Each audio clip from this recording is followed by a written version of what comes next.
Hey everyone, welcome back. In this quick Canva guide, I'm going to show you how to record audio directly inside Canva. It's really simple and super helpful for slides, videos, or any project where you need voice narration.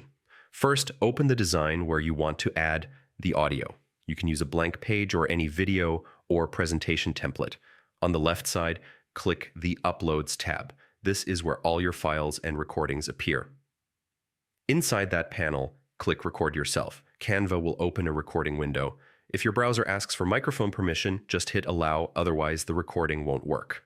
Now, when the recorder appears, switch off the camera so it goes into audio-only mode. Press the record button and start speaking. Keep your mic close and talk naturally. You can pause or restart anytime. When you're done, click Stop. Canva will play back the audio so you can check the quality. If you don't like it, just retake it. If it sounds good, hit Save, and Canva will drop the audio into your design. You can drag it, trim it, and adjust the volume from the toolbar. And when you're ready to export, click Share and download your project as an MP4 or whatever format you need. And that's how to record audio in Canva. Super easy, super clean. Thanks for watching, and I'll see you in the next one.